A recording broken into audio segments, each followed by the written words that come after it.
10th May 1948. The first general election in South Korea's history.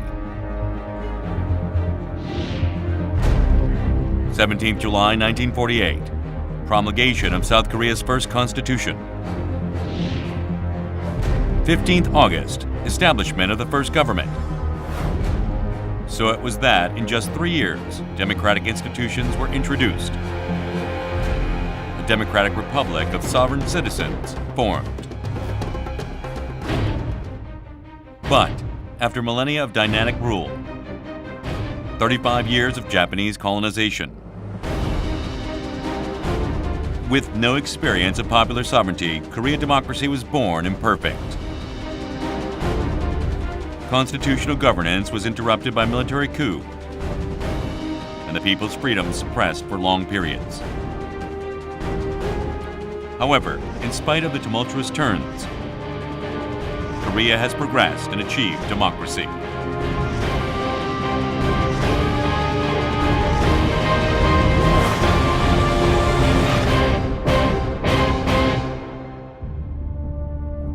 Power was initially centered on the president, but the National Assembly selected the president, so there were elements of the parliamentary system.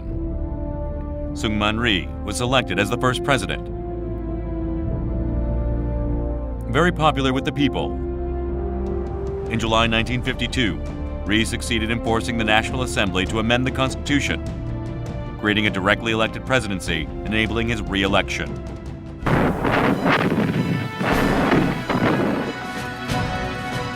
After the Korean War, as anti-communist sentiment reached its apex, South Korean politics became an entirely right-wing conservative affair. In 1954, Rhee again had the Constitution amended to remove term limits, seeking to make himself president for life. However, democracy's successes were all too apparent. Ruling and opposition party politics emerged. Elections came to function as an expression of the popular will, and a generation who had been educated in the values of liberty, equality, and popular sovereignty emerged. Such forces were behind the 19th April Revolution. The presidential elections of 15th March 1960 came with an obvious campaign of mass rigging to ensure that the ruling Liberal Party vice presidential candidate, Lee Gu-bum, was elected. Popular protests against the result reached a climax on 19 April.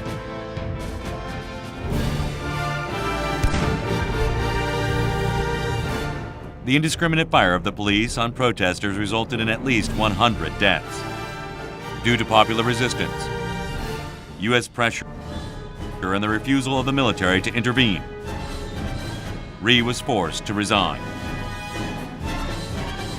With Rhee's resignation, the opposition, led by the Democratic Party, introduced a fully fledged parliamentary system, with Yoon Po-sun as president and Chung Myeon as prime minister. The Democratic Party formed a government.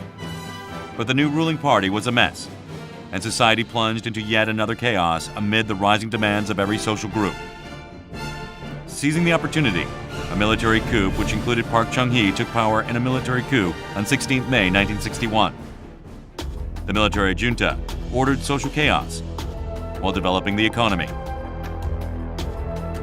Through elections, they sought to reinvent themselves as a civilian government. The power structure was transformed from a parliamentary system to a directly elected presidential system.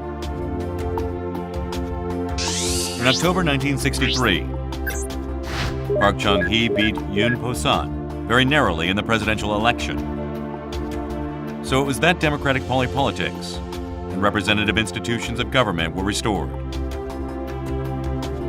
Park Chung-hee's government, with a weak base of support, normalized relations with Japan, sparking crisis, but the military was mobilized and opposition forces suppressed. From around 1965, economic development plans began to bear fruit, and Park easily won re-election in 1967.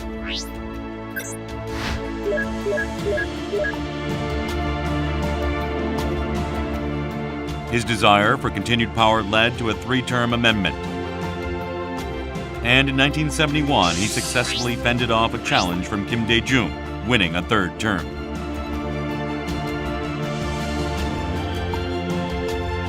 But in the late 1960s and early 1970s, amid a national security crisis, Park Chung-hee clung to power to build an independent national defense and strong economy. In October 1972, he mobilized the military, dissolved parliament, and suspended constitutional government.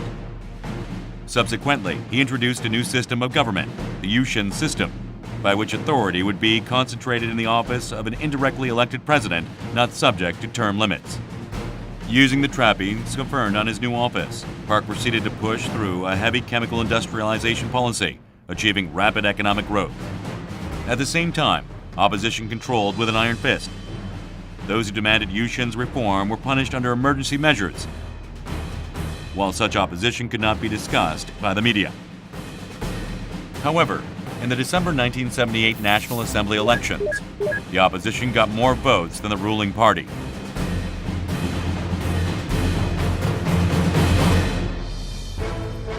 Riding a wave of anti-Yushin sentiment, Kim Young-sam formed an openly anti-Yushin party. The ruling group fractured in discord over how to deal with this movement, and Park Chung-hee was assassinated by his own spy chief, Kim Jae-gyu. The people had great hopes and expectations for a coming democratization. But in December 1970, military hardliners again rose in a coup d'etat, a dark political situation, seemingly without prior portent. The following year, a Seoul spring bloomed, with workers rising in protest to demand basic welfare and students demanding democracy. The new ruling junta responded on 17th May by dissolving parliament, closing all universities and suspending the constitution. The next day, the city of Gwangju in South Jeolla province rose in protest with students and citizens demanding democracy. Hundreds were killed in the resulting armed suppression of protests by the military. The Gwangju democratization movement became the basis for the movement for democracy in the 1980s. The ruling junta moved to consolidate their position. Chun Doo-hwan was made president for a single 7-year term through indirect election. Freedom of the press, protest, association, and the 3 rights of workers were severely restricted.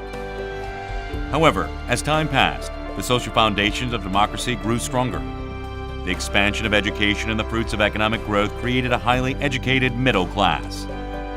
This was a group that understood core democratic values of freedom, equality, and human rights.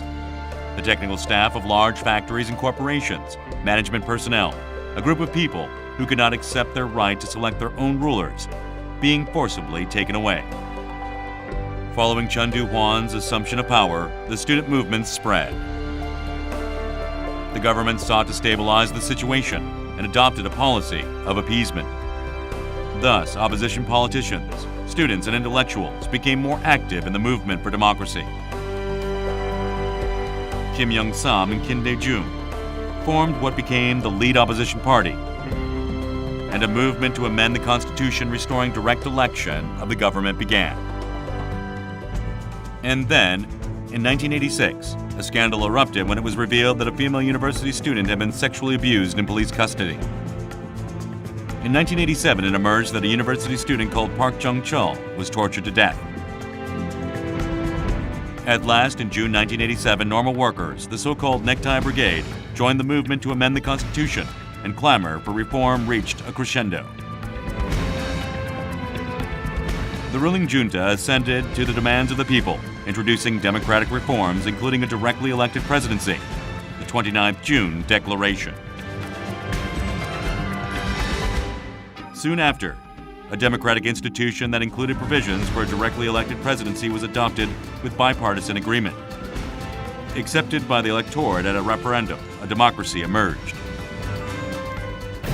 The presidential election following the Constitution's amendment resulted in the election of Roh Tae-woo from the ruling party.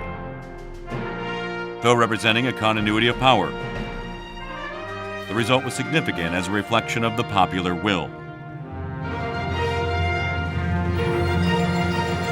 In 1992, with the election of Kim Young-sam,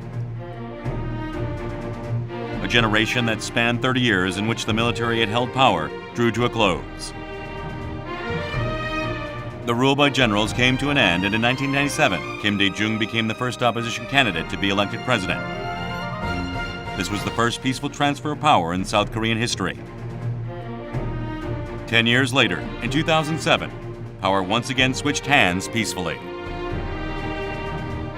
Since 1987, presidential elections have been held peacefully every 5 years. Power has been transferred over the political divide twice, demonstrating the consolidation of democracy in South Korea. Much time passed from 1948, when constitutional democratic institutions were introduced, before functional democracy emerged.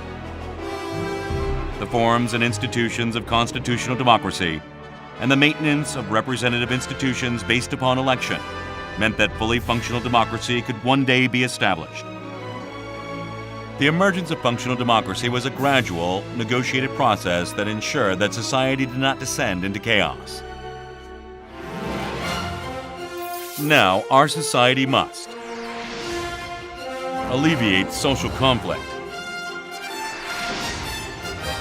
create stable political leadership, improve political accountability, raise the awareness and engagement of the people, and in doing so, create a more mature democracy.